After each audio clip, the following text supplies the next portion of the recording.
Assalamualaikum warahmatullahi ta'ala wabarakatuh.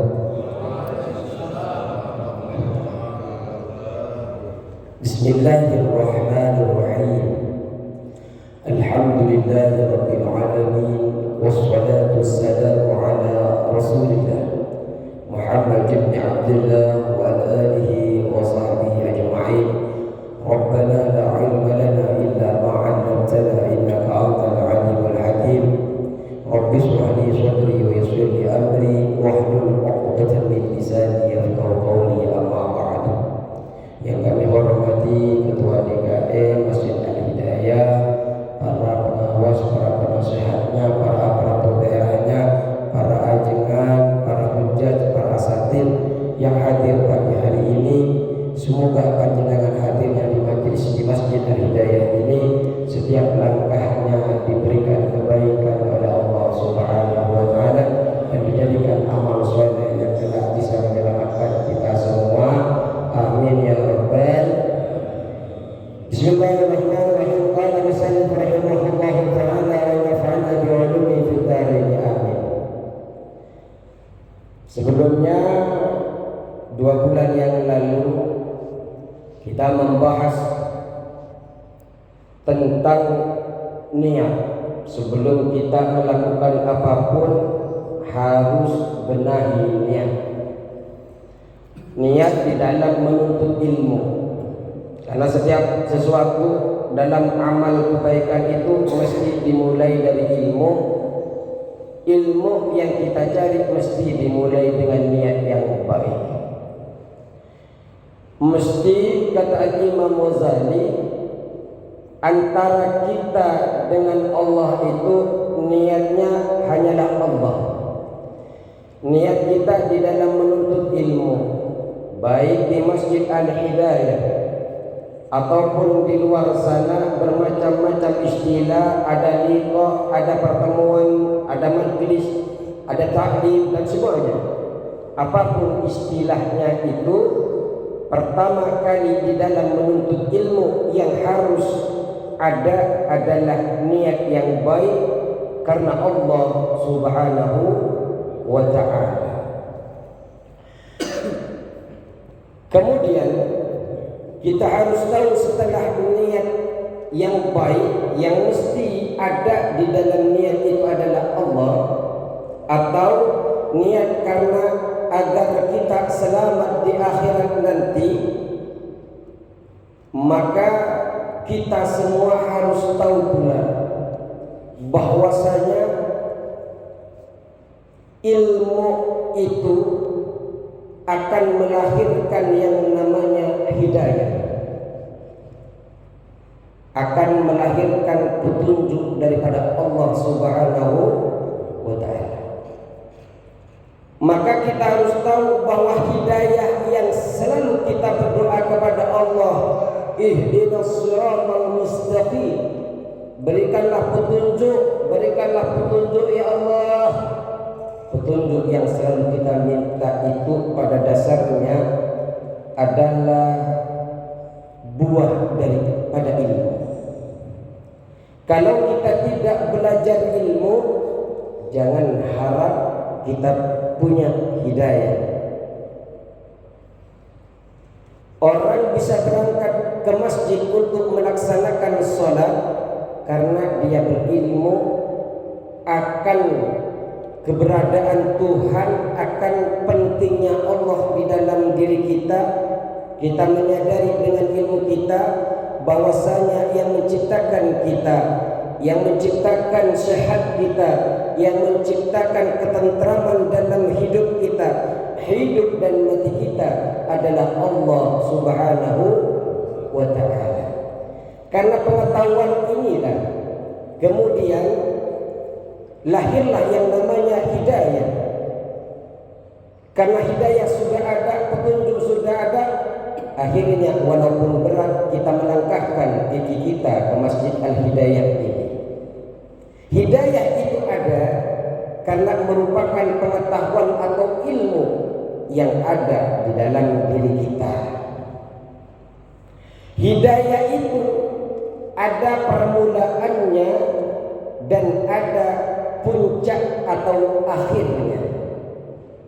Ada zahirnya, ada batinnya. Jadi ilmu itu ada bagian luar, ada bagian dalamnya. Ada permulaannya dan ada puncaknya. Apa permulaannya? Permulaannya bisa kita mengamalkan syariat, mengamalkan sholat berjamaah, mengamalkan wudu. Puncaknya apa? Puncaknya adalah arif billah, kenal kepada Allah, kenal kepada sifat-sifatnya Allah. Puncaknya apa? Puncaknya kalau sudah kenal dengan Allah, maka ketika kita beribadah, sholat subuh, sholat isya, seakan-akan ketika kita takbiratul ihram melaksanakan sholat, seakan-akan ada wujud Allah di hadapan kita. Kita akan selalu merasa diawasi oleh Allah Subhanahu wa ta'ala dimanapun kita berada. Kenapa? Puncak daripada petunjuk daripada Allah ketika kita beribadah kepada Allah, seakan-akan kita melihat Allah. Dan disitulah kalau kita sudah bisa melihat Allah, seakan-akan ibadah Allah itu berada betul-betul di hadapan kita, maka kita sejatinya sudah arif billah. Kita sudah mengenal Allah, kita sudah mengenal sifat-sifatnya Allah Subhanahu wa ta'ala. Dan Imam Ghazali mengajarkan kepada kita bahwasanya wala rusula ila nihayatiha illa ba'da ihkami bidayatiha. Orang itu tidak akan mungkin sampai kepada akhir atau puncak daripada hidayah. Tidak mungkin kita bisa sampai kepada kenal kepada Allah illa ba'da ihkami bidayatiha, kecuali telah menjalankan, telah mengukuhkan permulaan hidayah. Dia sudah mestinya tahu bagaimana cara wudu. Dia sudah tahu bagaimana sah-sahnya sholat. Dia sudah tahu bagaimana gerak-geriknya sholat. Setelah tahu permulaan ibadah-ibadah itu, kemudian dia akan sampai ke puncak, sampai kepada arif billah, kenal kepada Allah. Wala usura ala batiniha illa ba'da al-wuqufi ala dhahiriha. Kata Imam Ghazali, orang itu tidak mungkin tahu kedalamannya, batinnya, kalau tidak kenal dulu luarnya. Kalau kita pengen minum air kelapa, kita tidak mungkin tahu air kelapa kalau tidak lihat secara dohirnya dulu kelapa itu. Walaupun sebenarnya di tukang kelapa banyak yang jual langsung airnya, tapi air itu ada kalau sudah nampak dulu luarnya daripada kelapa itu. Para jemaah yang dirahmati Allah Subhanahu wa ta'ala, dilanjutkan oleh Al-Imam Ghazali, wahai, ingatlah, ana musyirun alaika, perhatikanlah kata Al-Imam Ghazali, ana musyirun alaika bi bidayatil hidayah, saya akan memberitahu kepada panjenengan bi bidayatil hidayah, dengan permulaan hidayah itu, litujarriba biha nafsaka, agar panjenengan mencoba kepada diri panjenengan terhadap permulaan hidayah ini, wa tamtakhina biha qalbaka, dan panjenengan menguji bidak permulaan hidayah ini kepada hati panjenengan. Jadi Imam Ghazali ingin mengajarkan kepada kita, nih permulaan hidayah yang bisa kita coba, bisa kita coba kepada diri kita, bisa coba kepada hati kita, kata Imam Ghazali. Terus bagaimana kalau sudah kita coba, kita uji? Katanya kan hidayah itu adalah buah dari ilmu. Kalau sudah dapat ilmu berarti sudah dapat hidayah. Kalau sudah dapat hidayah ini kita dicoba itu. Dicoba kepada diri kita, dicoba kepada hati kita. Setelah dicoba mencari ilmu kemana-mana, pagi cari ilmu, malam cari ilmu, di PT kadang ada taklim mencari ilmu lagi. Fa in sadaqta, kata Imam Ghazali, jika engkau mendapatkan qalbaka ilaiha ma'ilan, jika engkau mendapatkan hati engkau ini condong, wa nafsaka biha mutawa'atan, dan hati panjenengan ini dalam keadaan tunduk, senang taat kepada Allah. Dengan mencari ilmu kita tambah beramal soleh. Dengan bertambahnya ilmu kita suka berinfak kepada Masjid Al-Hidayah. Dengan banyaknya ilmu kita bisa menyantuni fakir dan miskin. Dengan bertambahnya ilmu kita bisa menghormati tetangga dan yang lebih tua maupun yang lebih muda. Walaha qabilatan, dan terhadap ilmu, sebab ilmu tadi juga qabilatan, fadunaka tatullu 'ala nihaya wa taghall bi baharil ulum. Dengan sebab ilmu dan bagi di permulaan hidayah tadi, dia bisa menerima nasihat-nasihat dari siapapun. Apa kata Imam Ghazali? Fadunaka tatullu ila nihayat, maka teruskanlah engkau naik sampai ke puncak hidayah itu. Kalau panjenengan sudah dapat hidayah, dapat ilmu, lanjutkan. Kalau sudah mendapatkan ilmu, jenengan tambah taat, tambah senang beribadah, lanjutkan di dalam menuntut ilmu, lanjutkan di dalam ketaatan itu. Wa tawallulla fi biharil ulum, selami ilmu-ilmu itu. Kenapa? Ilmu itu adalah ilmu yang benar. Kenapa? Bisa mendekatkan engkau kepada Allah, nambah ketaatan kepada Allah Subhanahu wa ta'ala.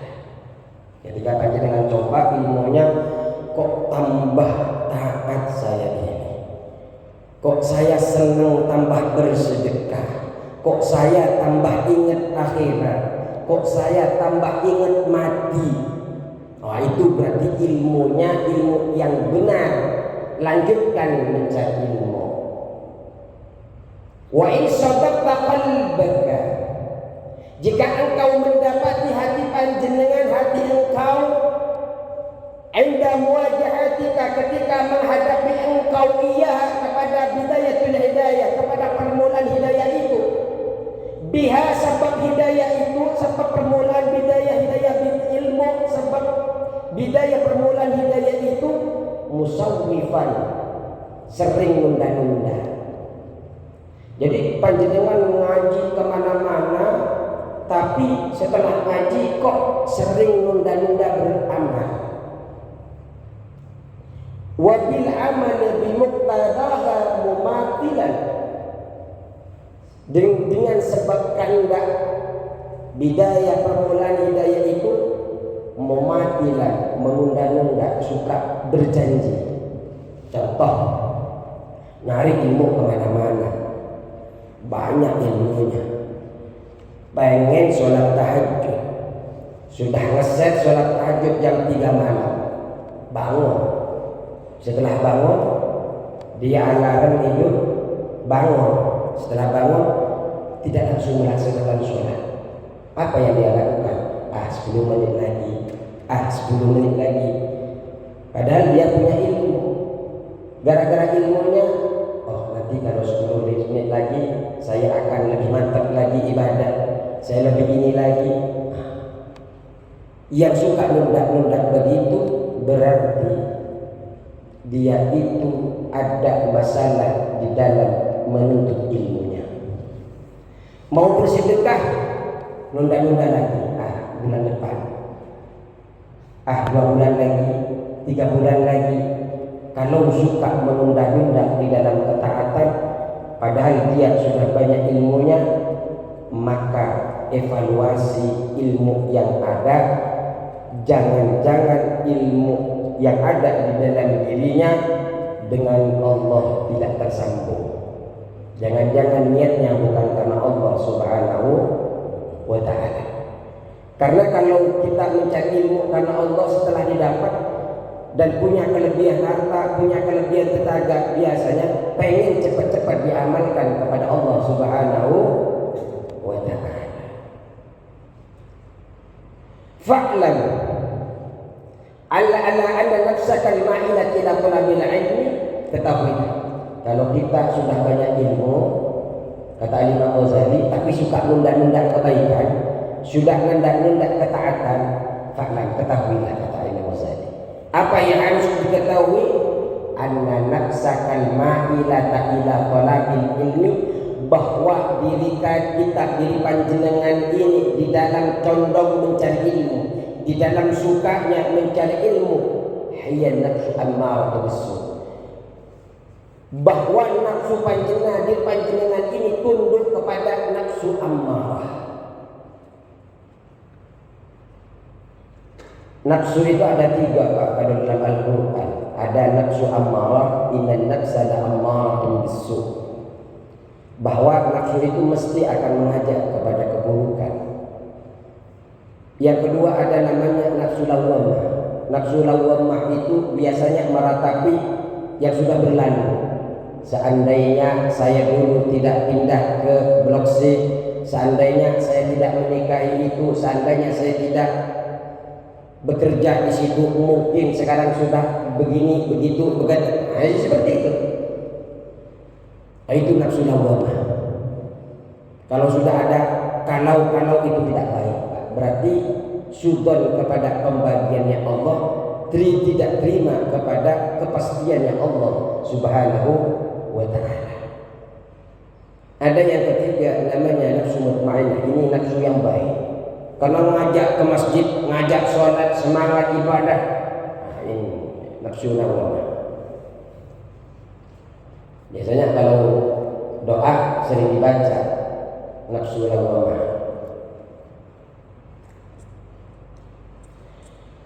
Kemudian waqad tahadat muti'atan, dan sudah bergerak nafsunya ini, nafsu ammarah di dalam menuntut ilmu tadi, yang lebih condong adalah nafsunya, maka dia nafsu ini akan bergerak muti'atan lisyaitanil la'in. Nafsunya yang ada di dalam diri kita ini akan bergerak taat kepada syaitan. Taat kepada setan.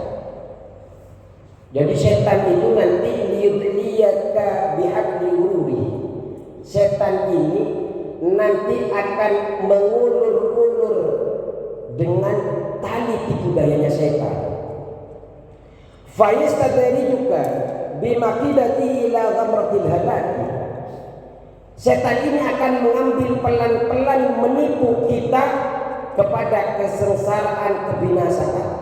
Jadi pelan-pelan itu setan itu akan menipu kita pelan-pelan. Menuntut ilmu itu bukan berarti kadang datang dari niat yang baik, tapi kadang memang condong kepada setan yang menyuruh.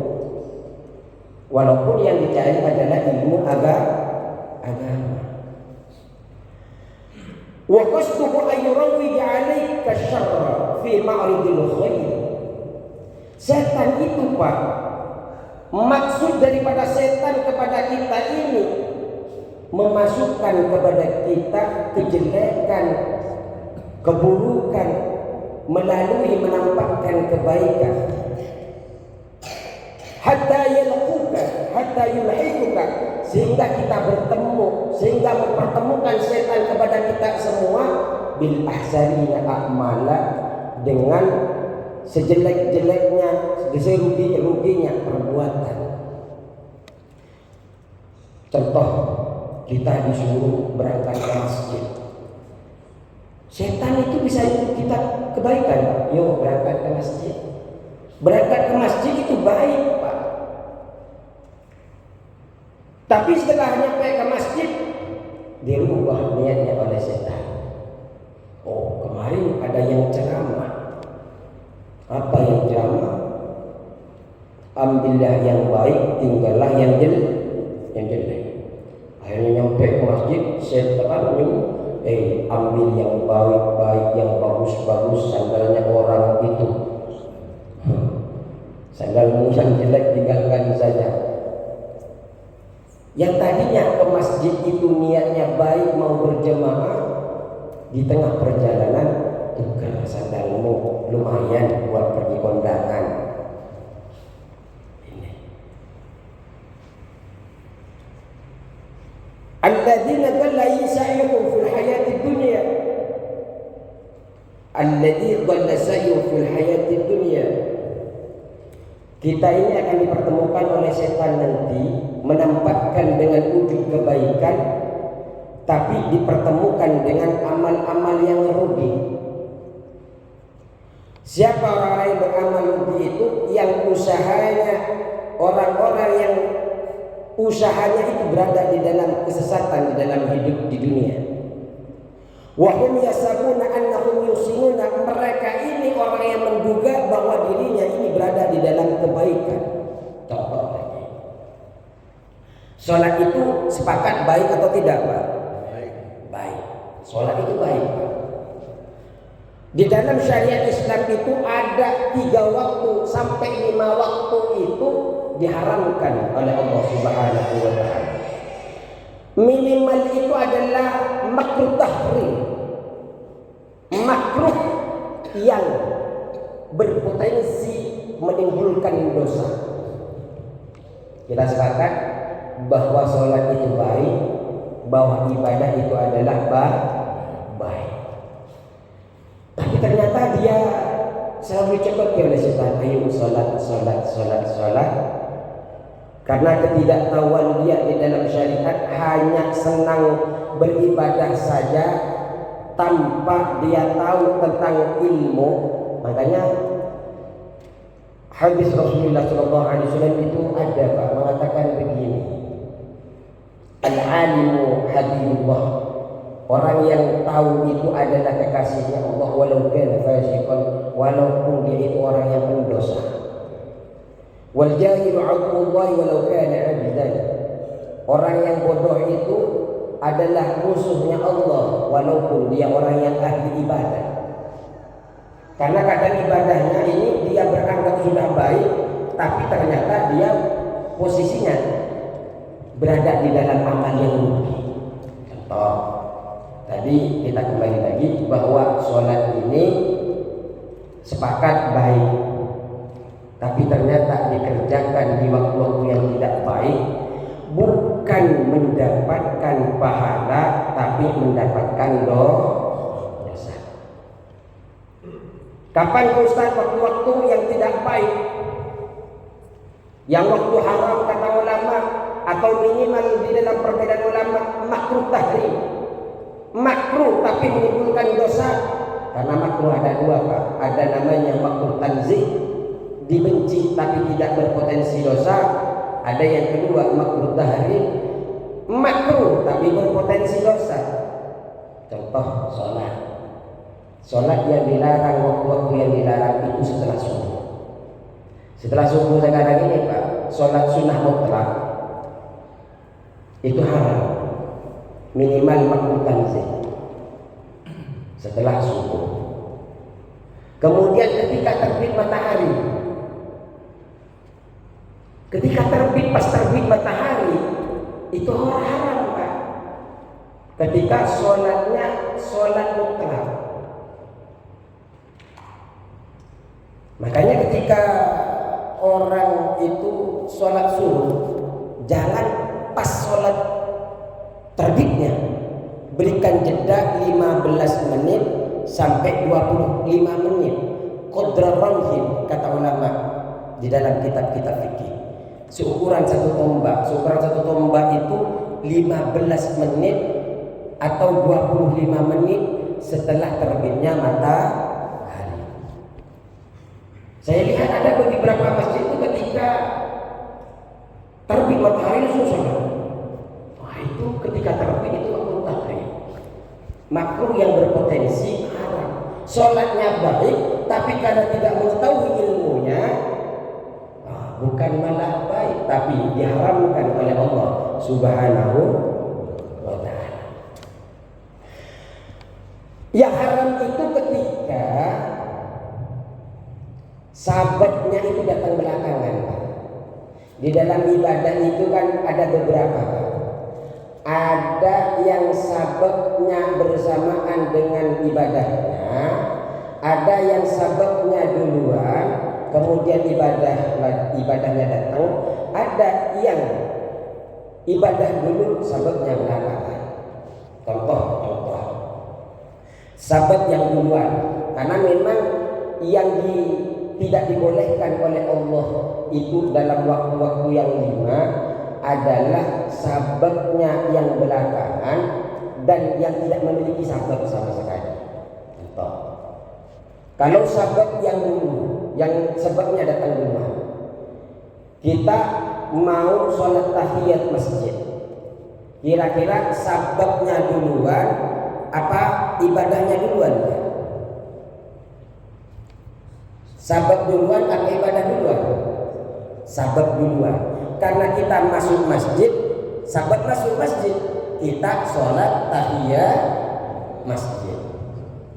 Kalau sababnya duluan, itu diperbolehkan sholat di situ, Pak. Atau panjenengan sholat qada sunnah, semalam tidak tahajud, kemudian habis subuh mau sholat tahajud, sabab duluan atau sholat duluan, Pak? Mau kodok sholat, mau kodok sholat, mau kodok kodok sholatnya jam berapa seharusnya? Kalau sholat tahajud jam 3, jam 4 lumrahnya. Tapi karena dia tidak sholat tahajud, kan boleh mengkodok sholat sunnah. Boleh mengkodok sholat sunnah asalkan memang istiqomah, nggak perlu sholat tahajud, sibuk mau kodok setelah subuh. Kalau memang panjenengan rutin, silakan dikodok. Panjenengan sholat tahajud itu seharusnya jam 4, berarti seharusnya jam 4 sholat. Tapi karena panjenengan tidak sholat kesiangan sampai jam tadi adzan, berarti kan nggak jadi sholat semalam tadi pagi. Kemudian panjenengan mau kodok setelah subuh. Panjenengan sebab panjenengan semalam tidak sholat, apakah sholat duluan? Sebab yang mana dulu? Sebab duluan atau sholatnya duluan? Sebab duluan. Kenapa? Tadi jam 3 sebabnya tidak sholat. Sehingga setelah subuh sholat sunnah. Berarti sebabnya dulu. Boleh habis ini sholat. Atau yang bersamaan sababnya. Contoh, sholat gerhana matahari dan gerhana bulan, sebabnya duluan atau sholatnya duluan? Barengan.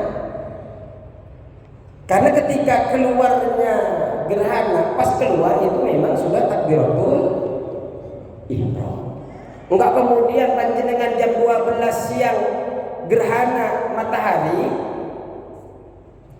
kemudian panjenengan sholat gerhananya jam 3. Pernah terjadi gerhananya jam 12, tapi sholat gerhananya jam 3? Enggak pernah. Biasanya kalau gerhananya jam 12, ya sholatnya jam 12. Itu yang sabab dan ibadahnya berbarengan. Itu boleh, walaupun tidak pun berbarengan dengan 5 waktu yang dimakruhkan atau yang diharamkan oleh Allah Subhanahu Nah yang terakhir ini yang haram, yang sebabnya datang belakangan atau memang tidak memiliki sebab sama sekali. Apa itu? Sebabnya belakangan atau tidak sebab? Contoh kalau yang sebab belakangan, panjenengan mau nikah, biasanya sholat istikharah itu sebab duluan apa sebab belakangan?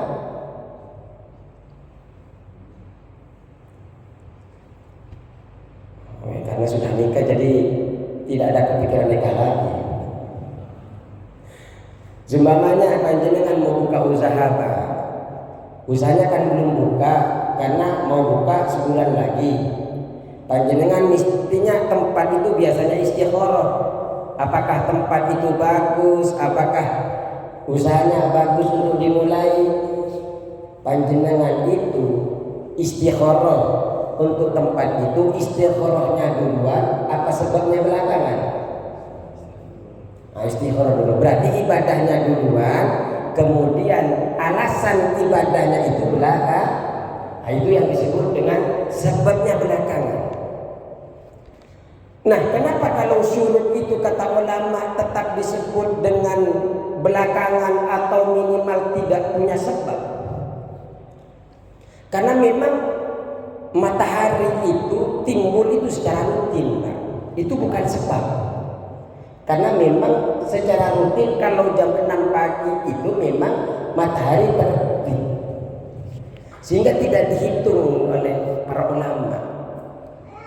Beda dengan panjenengan ke masjid. Ke masjid bisa jam 2, bisa jam 1, terserah panjenengan. Ini yang menimbulkan sebab itu adalah kita yang datang. Nah, itu. Makanya kita itu Pak, beribadah itu harus berlandaskan agama, tuntunan agama. Makanya 5 waktu itu kalau sampai sholat mutlak itu bisa haram setelah subuh, ketika terbit matahari, ketika matahari pas ada di ujung di atas kepala kita, kecuali hari Jumat. Hari Jumat boleh, walaupun pas ada terik-teriknya di atas kita belum condong ke sana, kemudian jenengan sholat sunnah boleh. Kalau hari Jumat tidak ada keharaman.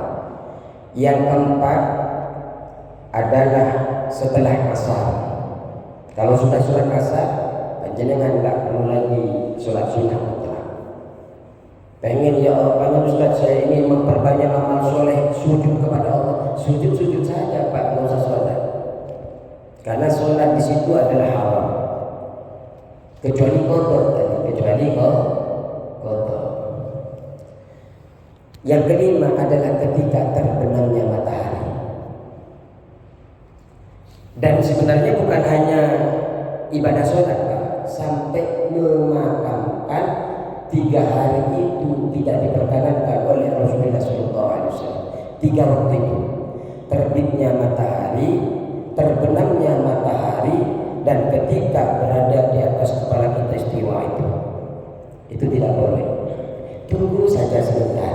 Ketika terbit matahari, keluarganya pengen langsung dikuburkan, tunggu sampai 15 menit atau 25 menit setelah terbitnya matahari.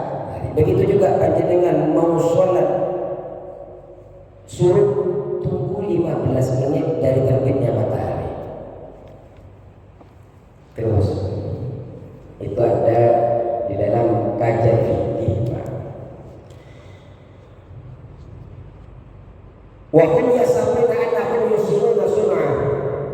Dia itu menduga bahwa dirinya ini berada di dalam kebaikan, di dalam amal soleh, padahal sebenarnya dia berada di tempat-tempat yang tidak baik. Wa in dzalika yatlu 'alaika syaitan. Dan ketika dia mencari ilmu, setan itu selalu akan membacakan kepada Anda fadlal ilmi wa darajatul ulama, keutamaan ilmu dan derajat para ulama. Setan itu akan selalu, ayo belajar, ayo menuntut ilmu, ayo datang ke majelis taklim. Setan itu mana akan menyuruh, Pak. Bukan berarti ketika yang dalam datang majelis taklim itu niatnya betul ada kemungkinan dia salah di dalam menuntut ilmu. Makanya jangan heran kalau ada orang yang berilmu berbuat tidak baik, tahu-tahu korupsi, tahu-tahu cabul dan sebagainya. Ada potensi mencari ilmunya ada dalam bisikan setan. Karena di dalam mencari ilmu setan itu akan sering berbisiki. Sampai setan itu apa derajatnya menjadi ulama, apa derajat fadilah utama mencari ilmu dibacakan oleh setan. Wa ma warada fihi al-akhbar wal isan. Apa yang ada di dalam pendapat-pendapat para sahabat, apa ada di dalam hadis itu tentang keutamaan sholat, keutamaan mencari ilmu, keutamaan menjadi derajat-derajat ulama yang disampaikan oleh Rasulullah dibacakan oleh setan kepada kita. Ayo senang-senang mencari ilmu. Tapi wa yulhika al-quli sallallahu alaihi wasallam. Tapi setan itu akan membuat lupa dari sabdanya Rasulullah sallallahu alaihi wasallam, man izdada ilman wa lam yazdad hudan lam yazdad min Allah illa bu'dan. Walaupun fadilah-fadilahnya mencari ilmu, keutamaan bukan mencari ilmu, keutamaan derajat-derajatnya menjadi ulama dibacakan, tapi setan yang cerdas dia dibuat lupa dengan beberapa hadis. Di antara sabda Rasulullah yang akan dibuat lupa kepada para pencari ilmu, manis dan ilman, barang siapa yang bertambah ilmunya, walam yastad hudan, kemudian tidak bertambah petunjuknya, lam yastad minallah illa buddha, tidak bertambah dia dekat dengan Allah kecuali dia semakin jauh kepada Allah Subhanahu. Makanya ketika kita berilmu, ternyata kita suka menunda-nunda kebaikan, ternyata kita suka berbuat tidak baik, nah, hati-hati. Dia itu kalau sudah bertambah ilmu mestinya tambah taat, kalau tidak tambah taat berarti dalam genggaman setan. Dan dibuat lupa juga di dalam sabda Rasulullah sallallahu alaihi wasallam. Dibuat lupa juga dengan sabdanya Nabi, asyadun nasi adaban yaumal qiyamah. Siksa yang paling berat bagi manusia di hari kiamat nanti, alimun lam yanfa'ullahu bi ilmihi. Orang yang memiliki ilmu, orang yang memiliki ilmu itu tidak mesti harus kiai, Pak. Tidak mesti harus ustaz. Yang memiliki ilmu itu semua wajib bagi umat Islam, mulai dia lahir sampai masuk kepada liang lahat. Wajib, Pak. Orang yang berilmu itu tidak mesti harus jadi ustaz, tapi orang Islam wajib punya ilmu. Kenapa? Cara ibadahnya kalau kita ini tidak berilmu, ya tadi itu Pak, bukan mendapatkan pahala, tapi bisa mendatangkan dosa. Tapi kata Rasulullah, siksa yang paling berat itu nanti di hari kiamat adalah orang yang berilmu, kemudian dia tidak diberikan manfaat oleh Allah melalui ilmunya itu. Makanya Wakana sallallahu alaihi wasallam, Rasulullah sallallahu alaihi wasallam mengajarkan kepada kita doa. Yaqul, bersabda beliau, Allahumma inni a'udzubika min ilmin la yanfa wa qalbin la yakhsha wa amalin la yufa wa du'ain la yusma. Ini doa yang harus kita panjatkan terus, Pak. Allahumma ya Allah, inni a'udzubika, sesungguhnya saya berlindung kepadamu, min ilmin la yanfa, dari ilmu yang tidak bermanfaat, wa qalbin la yakhsha, dan hati yang tidak khusyuk, wa amalin la yufa, dan amal-amal yang tidak diterima. Wa du'ain la yusma, dan doa-doa yang tidak didengar. Karena banyak ilmu yang tidak bermanfaat. Ilmu bukan mendatangkan kebaikan kepada kita, malah mendatangkan keburukan. Banyak. Sehingga nanti di akhirat dia akan disiksa sangat pedih hatinya. Dan juga kita berlindung kepada Allah dari hati yang tidak khusyuk. Ketika kita sholat, tidak lagi Allah yang ada di kepada kita atau dalam hati kita, walaupun sebenarnya kita di dalam sholat berucap inna sholati wa nusuki wa mahyaya wa mamati lillahi rabbil alamin. Inni wajjahtu wajhiya lillazi fatara samawati wal ardh. Saya menghadapkan wajah saya kepada Allah. Tapi ketika membaca itu, ingat motor hilang tidak ya, ingat di rumah saya matiin kompor atau tidak ya, saya tadi ditaruh mana kunci mobil saya. Lisan berkata inna sholati inni wajjahtu, tapi di dalam pikiran kemana-mana. Itu tidak khusyuk. Makanya kita minta perlindungan kepada Allah dari yang tidak khusyuk ini. Wa amal la yufa, dan amal yang tidak diterima. Kita beramal soleh susah Pak memang diterimanya Pak. Tidak mudah diterima itu. Orang yang beramal soleh aja sulit untuk diterima, apalagi yang tidak beramal soleh. Kadang ada hati yang kotor, akhirnya tidak diterima oleh Allah. Makanya nanti itu di dalam kitab ini Pak akan diajarkan kita untuk selalu mengawasi, mulai kita bangun tidur sampai menuju ke tempat tidur, hatinya diawasi, gerak-geriknya diawasi. Kalau tidak diawasi ada potensi setan terus akan merongrong. Karena nanti itu akan diajarkan kita Pak, ada 9 setan. Iblis itu punya 9 keturunan, yang 9-9-nya itu punya nama dan jobdesk masing-masing. Keluar masjid, masuk rumah, setan sudah nunggu untuk mengganggu kita.